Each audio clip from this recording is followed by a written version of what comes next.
అన్నను ముఖ్యమంత్రిగా చేసుకుందాం. అన్న ముఖ్యమంత్రి అయిన తర్వాత మన పిల్లలను ఇంజనీర్లుగాను, డాక్టర్లుగాను, కలెక్టర్ వంటి పెద్ద పెద్ద చదువులు అన్న ఎన్ని నానా ఇదిగో నీ ఓటర్ కార్డ్, పద ఓటేసొద్దాం. నీకు ఇంకా టైం ఉంది లేరా. అది సరే గానీ ఈసారి ఎవరికేస్తున్నావు నీ ఓటు? ఒక్కసారి అవకాశం నీ భవిష్యత్తు ఎవరు మారుస్తారో వాళ్ళకి. ప్రతి ప్రయత్నం నేను చేస్తాను అని చెప్పి మీ అందరికీ కూడా హామీ ఇస్తా ఉన్నా.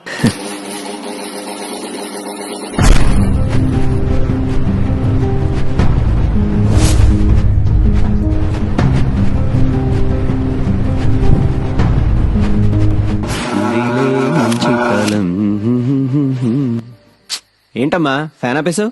కరెంటు బిల్లు ఎక్కువ వస్తే నా పెన్షన్ తీసేస్తారంట బాబు. ఏమైంది? కాలింది. ఏమైందన్నా? కాలింది. జాగ్రత్తగా చూసుకోవాలి కదరా. పద.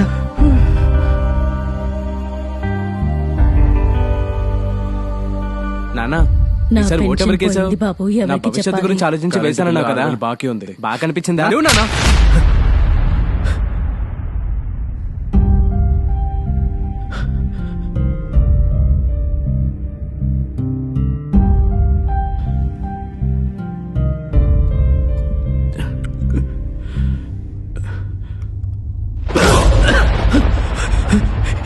ఏంటి రామారావు, నిద్ర పట్టట్లేదా? ఎవరు నువ్వు? ఇంకా గుర్తుపట్టలే? నేనయ్యా, నీ అంతరాత్మ. ఎందుకు వచ్చావు?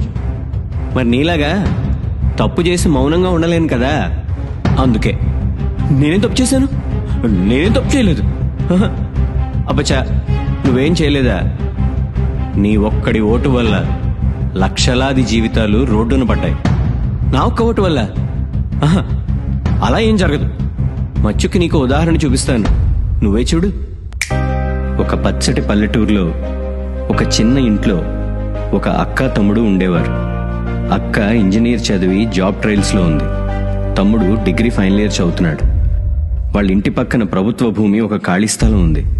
అప్పుడే అధికారంలోకి వచ్చిన ప్రభుత్వం ఆ స్థలంలో ఒక పెద్ద భవనం నిర్మించాలి అని శ్రీకారం చుట్టింది. భవన విస్తరణ కోసం ఆ పక్కనే నివసిస్తున్న ఆ అక్కని తమ్ముడిని దౌర్జన్యంగా ఖాళీ చేయించారు. ఒక్క రోజులో నోటీస్ ఇచ్చి దిక్కున చోట చెప్పుకోండి పోండి అని తన్ని బయటకు గెంటేశారు. ప్రభుత్వం మీద కేసు నమోదు చేశారు.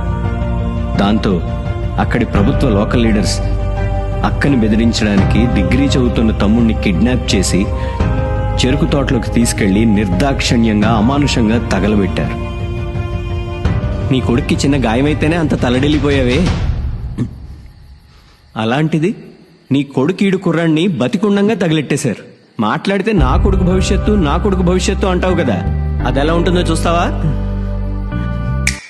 మనం నివసిస్తున్న స్ట్రీట్లోనే 10 మంది నిరుద్యోగులు ఉన్నారు. మన గ్రామాన్ని తీసుకుంటే 100లో నిరుద్యోగులు ఉన్నారు. అదే జిల్లా వారీగా తీసుకుంటే కొన్ని వేలలో నిరుద్యోగులు ఉన్నారు. పదవి పేరు చెప్పి 5 ఏళ్లకు మన ప్రభుత్వం ఇచ్చేది 5 లక్షల ఉద్యోగాలు. అవి కూడా అరాకొరా చదువు తగ్గ అర్హత లేనివి.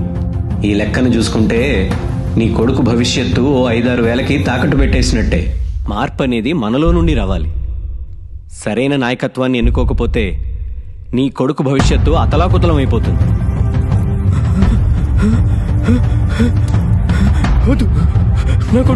నా కొడుకు భవిష్యత్తు. నానా నానా ఏమైంది? కాలేదు కదా.